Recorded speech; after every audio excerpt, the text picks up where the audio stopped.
Tidak semua bangunan megah terbuat dari batu.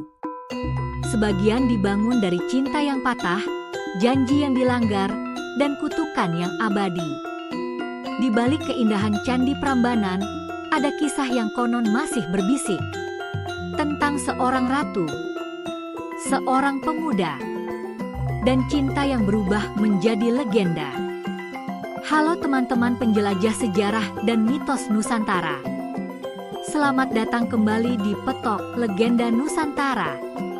Sebelum kita masuk ke kisah yang penuh haru dan misteri ini, jangan lupa tekan tombol subscribe, bantu channel ini tumbuh. Karena satu klik dari kalian memberi semangat besar, agar kisah-kisah Nusantara tetap hidup dan tak lekang oleh zaman. Di tanah luas yang kini dikenal sebagai Prambanan, matahari sore sering turun dengan perlahan, seolah enggan meninggalkan hamparan sawah dan bukit kecil di kejauhan. Pada masa itu, kerajaan-kerajaan masih berdiri gagah, dan kisah cinta sering berakhir bukan dengan tawa, melainkan dengan air mata. Orang-orang tua di desa sering berkata, kalau angin sore berhembus pelan di sekitar candi, itu artinya kisah lama sedang berulang. Dan di sanalah cerita ini bermula, saat seorang putri bernama Rara Jonggrang tumbuh dengan kecantikan yang bukan hanya memikat mata, tapi juga membungkam kata-kata. "Ayah, mengapa selalu ada perang?" bisiknya suatu malam, sementara obor di pendopo bergetar tertiup angin. Sang raja hanya menatap langit, seolah jawaban ada di antara bintang yang diam. Kerajaan itu hidup dalam kecemasan sejak kedatangan Bandung Bondowoso, seorang pemuda sakti dari kerajaan tetangga. Pasukannya kuat, sorot matanya tajam, namun hatinya sering terlihat sepi, seperti seseorang yang memikul masa lalu yang berat.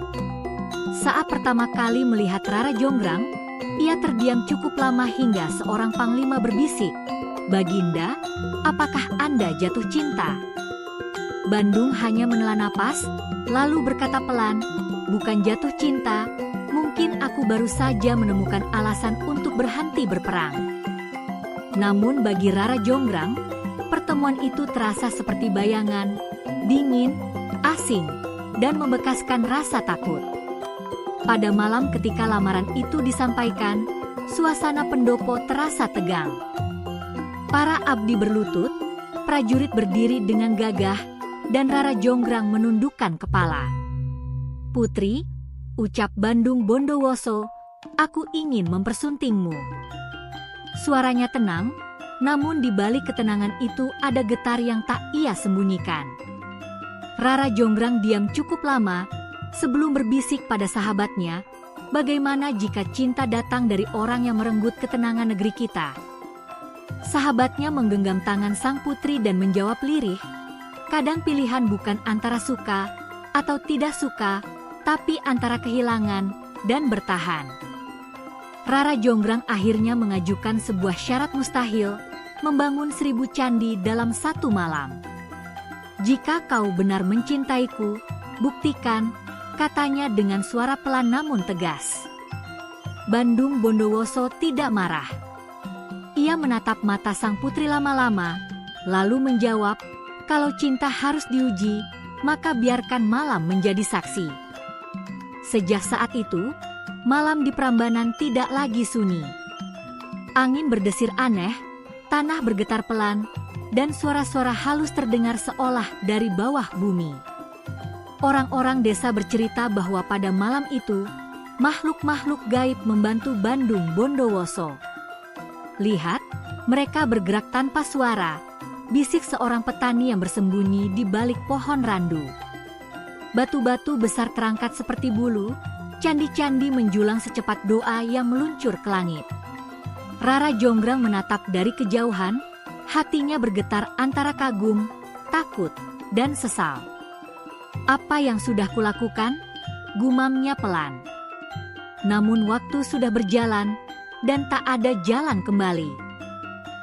Malam itu semakin dalam, dan cahaya bulan menggantung pucat di atas langit Prambanan.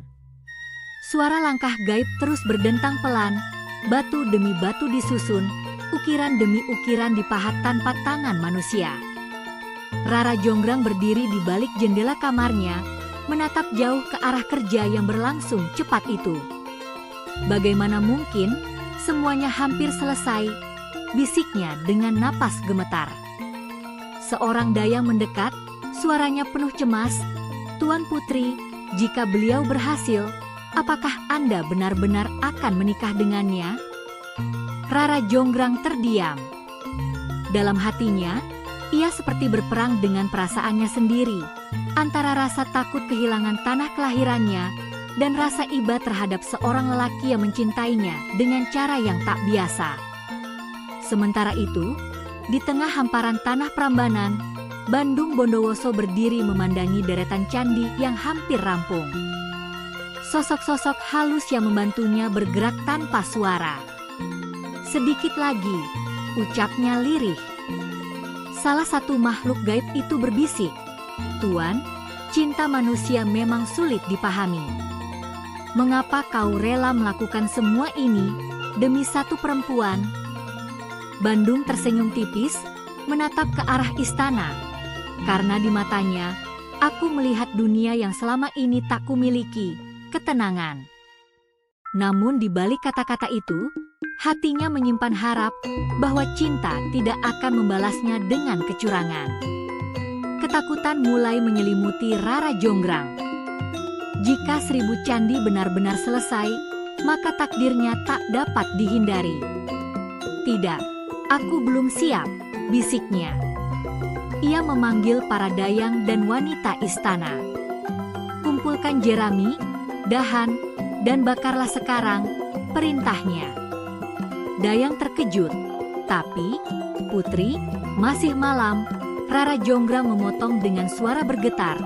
"Kita harus membuat mereka percaya bahwa fajar telah tiba." Tak lama kemudian, asap putih naik ke langit. Suara ayam pun dipancing untuk berkokok. Dari kejauhan, malam perlahan tampak seperti pagi.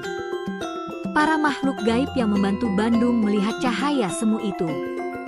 "Fajar, fajar telah datang," teriak salah satu dari mereka. Kepanikan terjadi, satu demi satu mereka menghilang, kembali ke alamnya. Pekerjaan terhenti. Bandung Bondowoso menatap langit dengan dahi mengernyit. "Tidak, ini belum waktunya," gumamnya. Ia melihat jumlah candi yang berdiri, 999. Hanya satu yang kurang. "Siapa yang berani menipuku?" Suaranya berubah pelan, namun penuh luka. Ia pun mendatangi istana. Rara Jonggrang berdiri menunggu dengan wajah tenang, namun tangannya gemetar di balik kainnya. "Kau yang melakukan ini," ucap Bandung dengan suara lirih. "Kau menipu Fajar, menipu cintaku." Rara Jonggrang menatapnya, matanya berkaca-kaca. "Aku hanya ingin menyelamatkan negeriku," jawabnya pelan. Bandung terdiam lama, sebelum berkata dengan suara patah, "Kalau begitu, biarkan cintaku menjadi kutuk yang abadi." Angin berhenti berembus sejenak, dan sejarah berubah selamanya.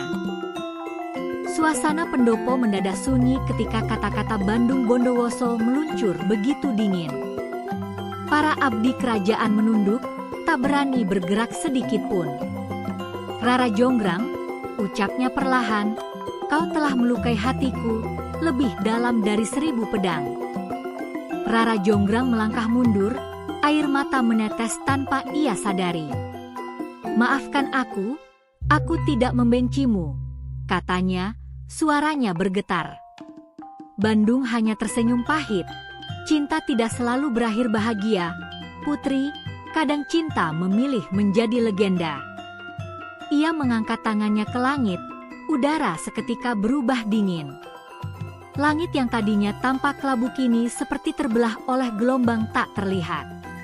"Mulai hari ini," suaranya menggema, "kau bukan lagi perempuan yang kupuja, tetapi batu abadi yang akan berdiri di antara candi-candi ini."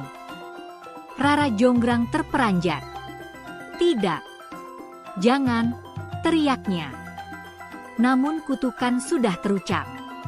Tubuhnya perlahan membeku, dimulai dari kakinya, dingin merayap seperti air yang mengeras di musim yang tak pernah datang. Seorang dayang berlari sambil menangis. "Tuan, hentikan!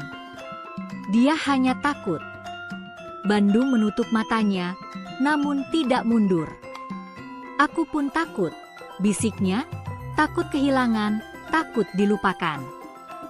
Rara Jonggrang menatapnya untuk terakhir kalinya. "Kalau saja dunia memberi kita waktu, mungkin jalan kita takkan berakhir seperti ini," katanya pelan, sebelum suaranya hilang di telan batu. Dan di hadapan semua orang, sang putri menjadi patung perempuan yang berdiri anggun, namun abadi dalam duka. Bandung Bondowoso menatap patung itu lama sekali. "Kalau saja aku bukan musuh bagi kerajaanmu, kalau saja aku datang sebagai kawan," katanya lirih. Tapi penyesalan selalu datang terlambat.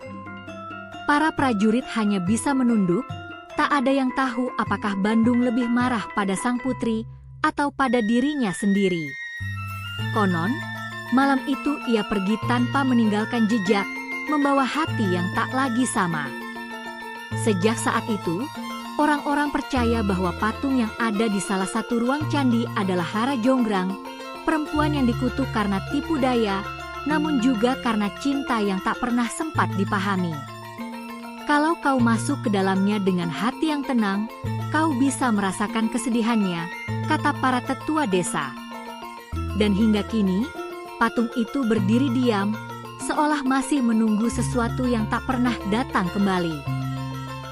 Hari-hari berlalu setelah kepergian Bandung Bondowoso, namun rasa kehilangan masih menggantung di udara Prambanan.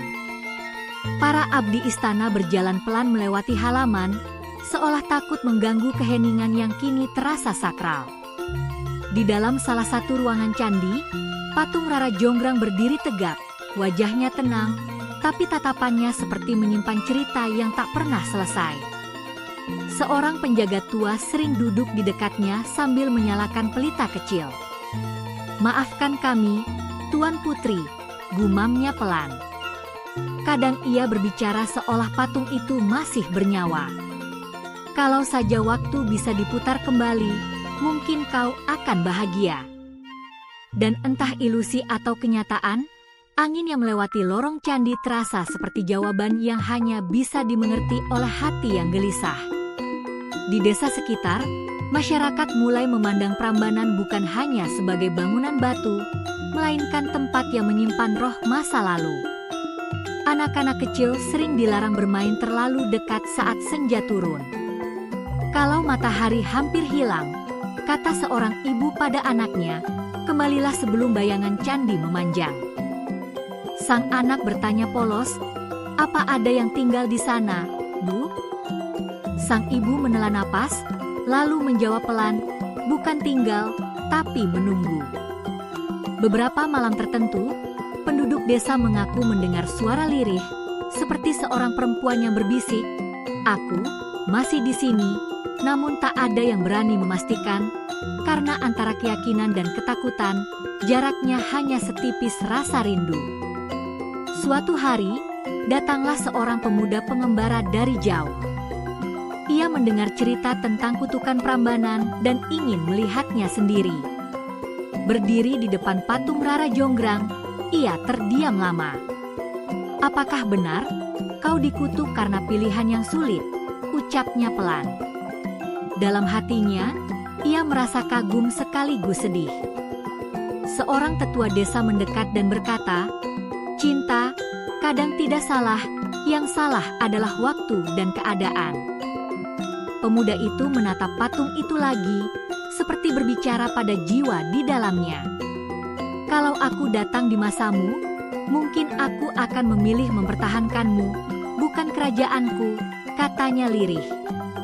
Dan untuk sesaat, ruangan itu terasa lebih dingin dari biasanya. Waktu berjalan, kerajaan berganti, peperangan datang dan pergi, namun Prambanan tetap berdiri. Batu-batunya menua, namun kisahnya tidak pernah pudar. Setiap ukiran di dindingnya, kata seorang pendeta tua, bukan hanya karya tangan manusia, tapi catatan luka yang pernah hidup. Dalam ritual tertentu, masyarakat membawa bunga dan menaruhnya di dekat patung Rara Jonggrang. Bukan sebagai pemujaan, tapi sebagai penghormatan pada seorang perempuan yang terjebak di antara cinta dan tanggung jawab. Kalau saja kau dilahirkan di masa berbeda, bisik seorang gadis muda yang menaruh bunga melati, mungkin hidupmu takkan berakhir sebagai legenda. Seiring berjalannya abad, orang-orang dari berbagai daerah datang berkunjung. Ada yang sekadar melihat keindahan arsitektur, ada yang ingin merasakan aura sejarahnya, namun beberapa datang dengan hati yang sedang patah. Seorang perempuan muda berdiri lama di depan patung itu sambil menangis. "Aku juga kehilangan seseorang yang kucintai," katanya pelan. Ia seolah berbicara pada Rara Jonggrang, seperti dua jiwa yang saling memahami meski dipisahkan oleh ratusan tahun. "Apakah cinta selalu berakhir begini?" tanyanya. Dan di dalam kesunyian candi, tidak ada jawaban, hanya keheningan yang terasa seperti pelukan dari masa lalu. Seiring berjalannya waktu, Prambanan tidak lagi hanya dikenal sebagai peninggalan sejarah, tetapi juga sebagai tempat di mana doa-doa berdiam dalam sunyi. Banyak orang datang bukan sekadar untuk melihat batu dan ukiran, melainkan untuk berbicara pada masa lalu dengan hati mereka sendiri.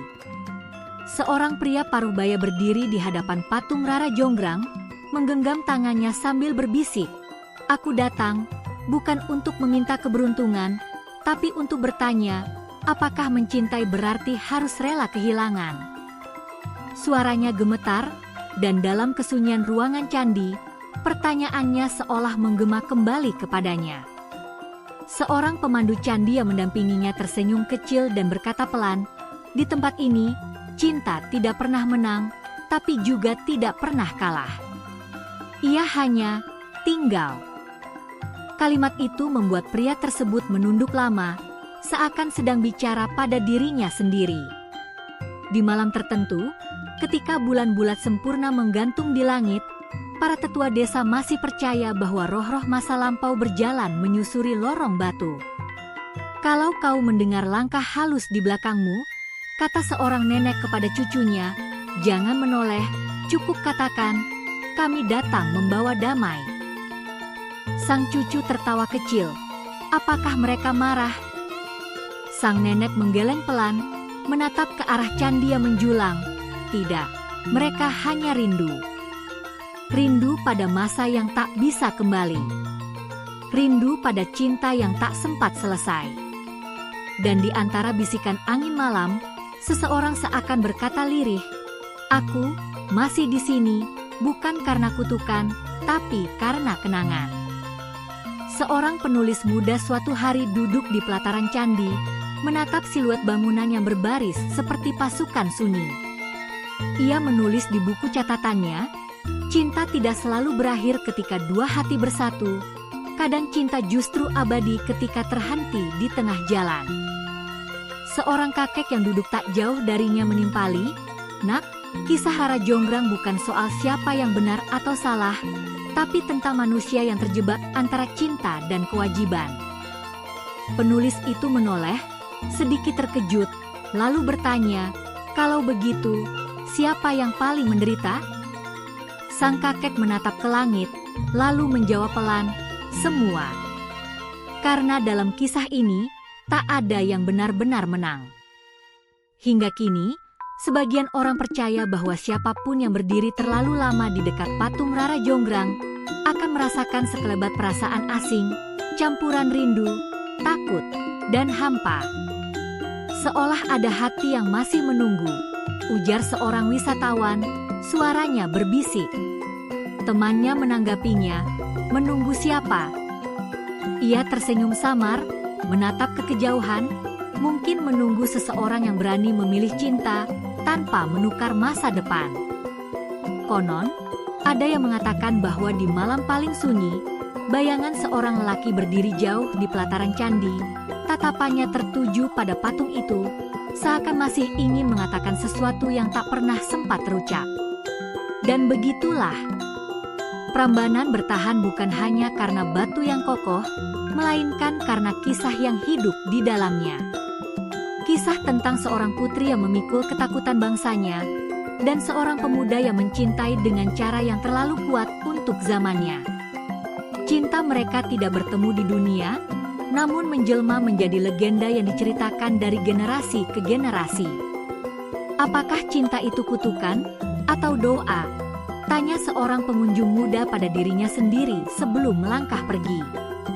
Angin menyusuri sela-sela candi, membawa bisikan samar, bukan sebagai jawaban, tetapi sebagai pengingat bahwa beberapa cinta tidak diciptakan untuk berakhir bahagia. Beberapa cinta diciptakan agar dikenang selamanya. Di balik kemegahan Candi Prambanan, kita belajar satu hal sederhana, bahwa cinta tidak selalu berakhir dengan kebahagiaan. Kadang cinta harus memilih diam. Kadang cinta harus berakhir sebagai kenangan. Dan kadang, cinta justru abadi ketika tidak pernah disatukan. Kisah Rara Jonggrang dan Bandung Bondowoso bukan hanya tentang kutukan, pengkhianatan, atau dendam, melainkan tentang seseorang yang berkorban demi negaranya, seseorang yang mencinta terlalu dalam, dan waktu yang tidak pernah memberi mereka kesempatan kedua. Jika suatu hari kalian berkunjung ke Prambanan, cobalah berdiri sejenak di depan patung itu. Dengarkan angin yang berbisik pelan di lorong batu. Siapa tahu, kalian bisa merasakan rindu yang masih tinggal di sana. Terima kasih sudah menonton sampai akhir. Kalau kalian suka dengan kisah ini, jangan lupa subscribe, nyalakan lonceng notifikasi, dan tulis di kolom komentar. Menurut kalian, siapa yang paling tersakiti dalam legenda ini? Sampai jumpa di cerita mistis Nusantara berikutnya. Tetap jaga sejarah dan jaga hatimu.